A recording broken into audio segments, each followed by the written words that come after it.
So the final step in the origin of the Cold War, we are going to the city of Berlin in Germany. We are going to talk about the Berlin crisis of 1948 and 49. This is not to be confused with the Berlin crisis of the early 1960s. That second Berlin crisis we will handle later in the year, but that deals with the creation of the Berlin Wall. That is not this story, all right? So this Berlin crisis, 1948-49. We want to remind ourselves of what post-war Germany looks like, and this is pretty much it. I like this map because it has on it the city of Oberpfaffenhofen, which I think is a great city to just experience the name of, Oberpfaffenhofen. Anyhow, this is Germany after the Second World War, and you can see it's divided into that four-power occupation that we've already talked about, right? So you've got the Soviet Union occupying the eastern sector of Germany. You've got the United States and France and Britain occupying the western zones of Germany. And this is meant to be a temporary arrangement, all right? But as we're going to see as we go through the Cold War, temporary divisions very easily turn into permanent divisions. That's why like a North and South Korea still exists to this day. But that's what we're going to talk about next week. It was originally seen as temporary, and while the zones of occupation will be separate, there was to be economic cooperation between all of them. Recognizing that this was once a unified country, and just like for the United States, for example, the United States Midwest has long, exported industrial production to other parts of the country, while like the Great Plains states export to other parts of the country agricultural production. All right, our country trades internally. Same thing here for Germany. The eastern portion of Germany was primarily an agricultural zone. The western portion of Germany was more so industrialized. Remember the Rhine River, and we talked after World War I about the Saarland and the rich iron and coal producing regions of western Germany along the Rhine. So there was to be an exchange. Industrial wares making their way to the east, foodstuffs making their way to the west. That was the original plan. By 1949, that plan is out the window, and we will have two separate political entities that possibly could have never been joined together again. Now, spoiler alert, 1989, the Berlin Wall comes down, Germany is going to be reunified shortly after, and now there is one Germany again. But in 1949, you could see that maybe this reunification of Germany would never be a thing because East and West were so far apart from each other. We need to recognize that, yes, sir. Even today, the Eastern German states are a lot poorer than the Western ones. Absolutely. Like after decades of reunification. Absolutely. Absolutely. By 1949, we said Germany is going to be permanently divided into two separate states. And when I say permanently, make sure you know that's an asterisk. It's not going to be permanent, but we don't know that at the time. There's great economic strength, great potential economic strength in this German state. We remember that before World War I and certainly before the Second World War, Germany had the largest economy in continental Europe. So this is something that the occupying powers have to take note of. And we've also got to recognize that there are differing post-war aims. Just like there were at the end of World War I, we've got differing aims at the end of the Second World War. You guys remember at the end of World War I, what did the United States want to see from a post-war Germany in 1919? What's that? Economic recovery, so they could be what? Very good, a viable trade partner with the United States. We wanted a Germany back on their feet. What did France want at the end of World War I? A crippled Germany, a divided Germany, a crushed Germany with harsh reparations. In the end, we got really neither of those, right? There was a Germany that was not divided. They would have reparations not as lofty as France had originally wanted.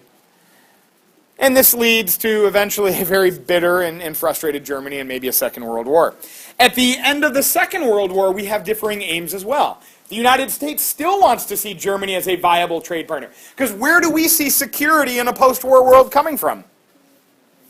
Economic cooperation, open markets, trade and commerce between nations. That's where more security comes from. While the Soviet Union, they want to see a punished and a Germany that has no ability to ever threaten them again. In France, to some respect, too. But France doesn't have a whole lot of say in this matter anymore. So there's differing post-war aims between these nations. We also have a massive lack of trust between between the Soviet Union and the United States. Give me a reason why the United States would not be too trusting of the Soviet Union by the time we get to 1948. Yes, sir. They, Let's pass it off to Amanda. Okay, the free elections that were supposed to have happened in Eastern Europe have now resulted in communist parties throughout Eastern Europe. Any other reasons for the Americans to not trust the Soviet Union and their intentions? Yes.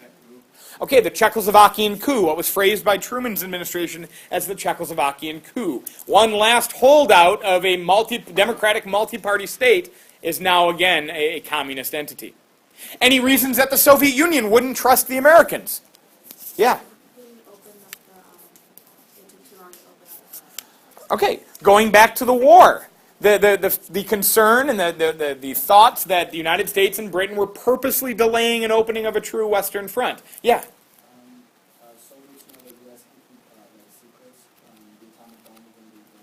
Okay, the United States has the most devastating weapon on Earth, and no one else can match that. And we tried to do that under the nose of the Soviet Union. They found out about it, of course, but who knows what else we're trying to do without them knowing about it? Yeah. Well, we thought that we were keeping Japan from them, and by dropping the atomic bomb, it was Okay. The way World War II ended in Asia made America possibly look a little sketchy. Sure. Yeah. another one just be that they don't like communism. Okay, and that, yeah, I think just the root of the inability of communism and capitalism to coexist at the same time. So neither side trusts the other, right? And then we've got some occupational disputes. I already said foodstuff, which is actually like a word, foodstuffs. From the east, we're supposed to make it to the west. And industrial production and resources from the west were supposed to make it to the east. Well, by 1949, that was clear that wasn't happening. That the much of the food production from Eastern Germany, rather than going to West Germany, was going, where do you think? It was going further east, to the Soviets. Because what happened to much of Soviet agriculture during the war? Destroyed, yeah. Due to what techniques? Yeah. Yeah, due to the scorched earth policy, as the Soviet armies were retreating in the Western Soviet Union, they employed a scorched earth policy so the Germans couldn't use any of those resources. Well, now Soviet Union needs food, and they're going to be importing some of it from Eastern Europe into the Soviet Union. So we're not seeing that agreement that was originally made where there was going to be an exchange internally in Germany between these occupation zones. That's not happening. And so as we press forward, we have an issue here. Yes, ma'am. So, like, you know how like before occupied? Yeah. What were like the roles of like the countries like occupying? Like, what did they do? There was a military occupation, kind of overseeing the development of new governmental institutions. They were orchestrating the economy of the state. They were basically replacing the old Nazi German government that was now gone. So in the absence of any government, you've got to have all the mechanisms of the government still in operation. You've got to have like all the things that governments do, from policing to fire protection to development of roads and obviously massive reconstruction that's got to be taking place. The Allies are overseeing all of that stuff. So do they take like resources from them to give them to other countries, or do they? The Soviet Union absolutely was. The Americans weren't. But then there's also like the question of necessity. The United States doesn't need West German industrial production to be imported to us. We do that on our own. So by 1948, we absolutely can see that a future hope of unifying these zones is going to be very difficult.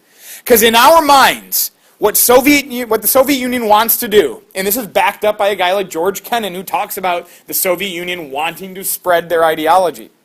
In our minds, we see if Germany were ever truly united, that it would fall under the Soviet sphere. Because the Soviet Union is already in East Germany. The Soviet Union already controls eastern Berlin. They control, obviously, all of the territory surrounding Berlin. We see this country and its government going the way of every other Eastern European country and their governments becoming communist and becoming a part of the Soviet sphere. And that scares us. By the same notion, Joseph Stalin is concerned that a unified Germany that is not under the Soviet sphere could be just as threatening as Nazi Germany was, or just as threatening as the Kaiser's Germany was back in 1914.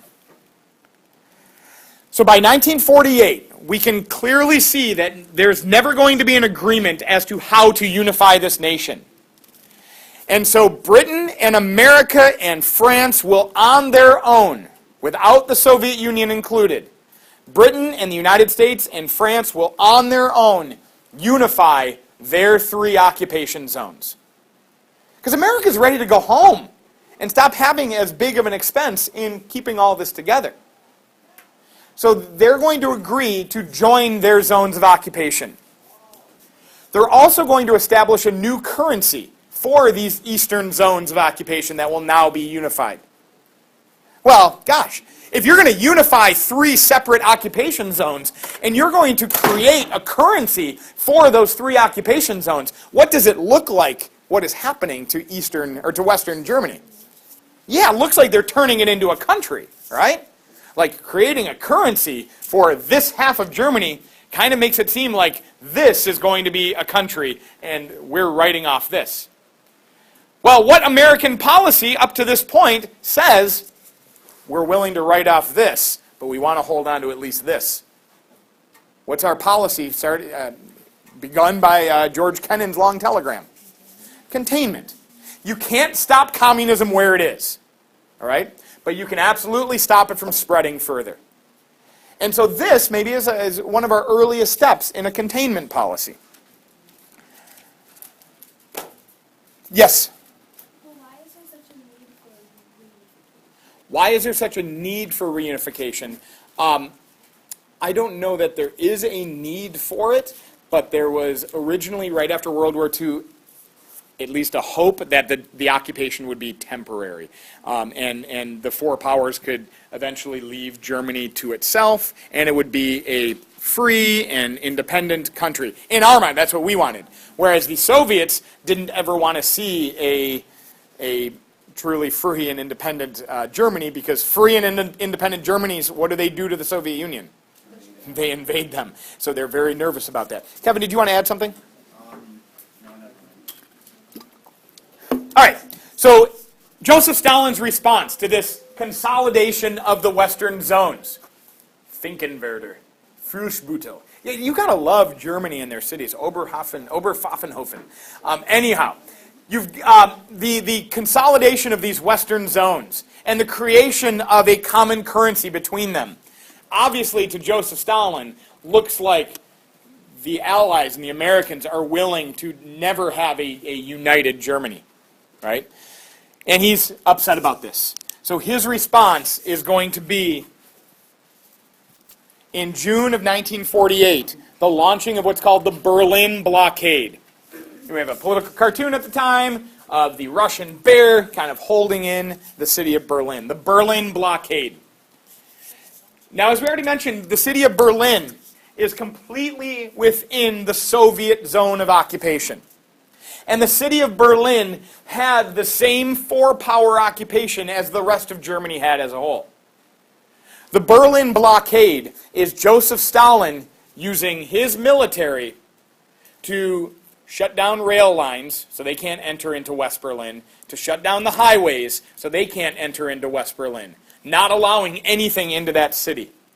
Essentially holding 2+ million Berliners hostage in hopes of getting the Allies to back away from their plans to consolidate their zones into one and to create this new currency.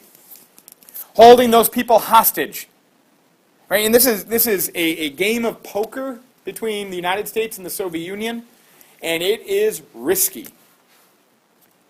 Joseph Stalin is making the first bet that the United States will look at those 2 million people in Berlin and say, well, we can't have them suffer like this. So we've got to maybe back off of this plan and maybe have wider talks about how to put Germany back together as one. Yes, ma'am? Good question. Why am I only stating the United States when it is a three-power occupation? Because the United States, along with the Soviet Union, are the only two superpowers. Okay, that's going to be totally out of context for anybody listening when I wasn't recording earlier. But the British and the French, they are really just following America's lead. Remember, at this point, we are pumping billions of American dollars into those two countries to help them rebuild. We are really the only ones in the power position here. They're following our lead. So Joseph Stalin's going to launch the Berlin Blockade, which means nothing now can make it in to West Berlin by train. Nothing can make it into West Berlin by highway, which is how all the goods that West Berliners need, and there's a couple million of them, that's how it gets there. Yeah. So is this the Berlin crisis? This is the beginning of the Berlin crisis, yes. Yes? So when the Berlin Blockade started, does that mean that the West couldn't get any food from the East? Absolutely. No. It means the city of West Berlin, the people living in the western sectors of Berlin, have no access to anything from West Germany or from the Allies further to the west. So, like, you don't grow food in the city of Berlin. You've got to import it from, just like every major city doesn't grow its food, it's got to import it from outside. Well, now these people are cut off. Stalin was hoping that the suffering of the people of Berlin would force us to back off of our plans. He thought wrong. Harry Truman is going to deal with this. And Harry Truman is going to rely on what George Kennan once told him about the Soviet Union. That the Soviet Union is hostile to the West, but what? Not suicidal. And in 1948, the United States still has the trump card in the atomic bomb. Right? But this is a risky gamble. Harry Truman is going to order that West Berlin get everything that West Berlin needs, even above and beyond. We want to show that we can help the people of West Berlin to give them even more food than the people of East Berlin are going to enjoy, even if you won't let us bring it in by train or by truck. And we will launch what's known as the Berlin Airlift. The Berlin Airlift. So the Berlin Airlift is in response to the Berlin Blockade. From June of 1948 to May of 1949, the United States and our allies will fly over 200,000 missions to bring food and everything else that a couple million people of West Berlin need to survive for that time. 200,000 flights. All right? Yes, ma'am. Did you look like the people in Berlin change the views of Stalin? You better believe it. Well, people of West Berlin already kind of had that feeling. Absolutely. Yeah, this makes Stalin look like a bad guy. Stalin's trying to, with the story of the Berlin Blockade and the story of the Berlin Airlift, there is pretty clearly a good guy and a bad guy in this one. Stalin's trying to keep people from getting food. The Americans and our allies are trying to feed. It's pretty easy to have the moral high ground in that sense. But imagine the guts that Harry Truman had to have to do this. Because what does Harry Truman not know when he orders the beginning of the Berlin Airlift? He doesn't know what the Soviet Union will do when that first plane is flying into West Berlin. Might they shoot it? Do they have the capability to shoot the planes down? Absolutely. He doesn't know. Wow, what a roll of the dice this is, right? And I want you to also, I think it's crucially important when you're thinking about these things, to think about our own leaders today. And think about what Barack Obama must be thinking about when we decide whether or not it's worthwhile to put boots on the ground, for example, against ISIS. And even if that may seem like the absolute right thing to do, we've got to think about ramifications that could come down the road. Well, Harry Truman rolled the dice. Harry Truman put his faith in George Kennan, basically, here, right? And yes, Kevin, you have something. Say it then. I would rather hear you say it than me. Well, it wouldn't be in the Soviets' interest to shoot down the plane because that would be a really easy pretext for war. Like that would be what Hitler would want in 1939 when the Polish to shoot down one of their planes. It would just be an easy way. In the Soviet Union, again, not suicidal. Yeah, they're not suicidal, nor are they ready. Remember, the Soviet Union is still putting itself back together after the worst war that they've ever fought. So they don't want that war either. Harry Truman gambles on the Soviet Union not wanting war, and so he flies the planes in, and the Soviet Union doesn't stop it from happening. The Soviet Union is crossing their fingers that we can't truly maintain an airlift of the scope to feed a city the size of West Berlin. But this is where the United States of America can pat ourselves on the back because America, we did it. We absolutely did it. And by May of 1949, with Joseph Stalin absolutely looking like the bad guy in all of this, in May of 1949, with Joseph Stalin looking like the bad guy, he ultimately ends the Berlin Blockade. He opens up the rail lines, he allows the highways to access West Berlin again, and the Allies win. The Berlin Airlift is successful. The results of this Berlin Airlift. We will now have a permanently divided West and East Germany. Now there can be no more talks about putting these two sides together again. Yes? How long was it back? Like 11 months. It's a long time. And so, more so than thinking how long was the blockade, think of the airlift going for 11, this is an everyday event, right? So the airlift is absolutely successful. It results in a divided Germany. Now there's going to be a nation of West Germany and a nation of East Germany.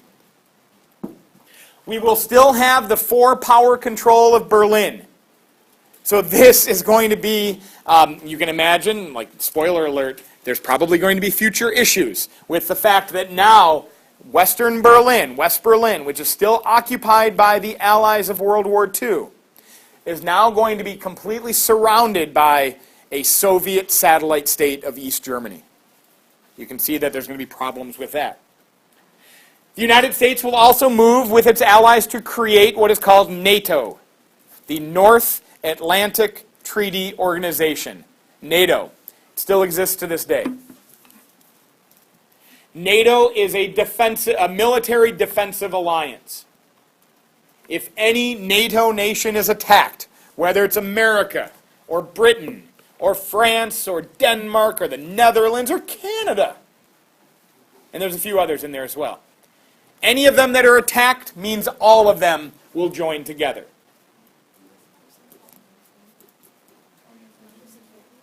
North Atlantic Treaty Organization. Is it like collective security? That is in a way a form of collective security, but rather than, when we think of collective security, we typically think of the United Nations or the attempts that the League of Nations made where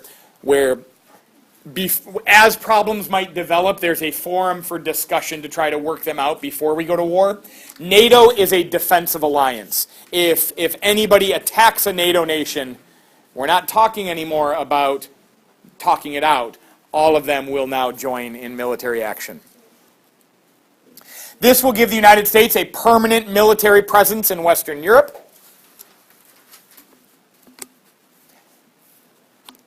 And even as we draw our numbers down, if, for example, France or Britain are threatened by communism or a communist invasion, the United States will be returning now according to our NATO agreements.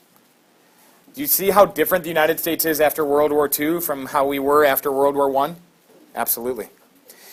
By May of 1954, the United States will admit West Germany, the new West German nation, into NATO. Again, draw this difference between World War I and World War II. After World War I, what did we do to Germany's military? Or what did the Allies do? Shrunk it down. Only you can have 100,000 soldiers, no air force, no submarines, no navy, right?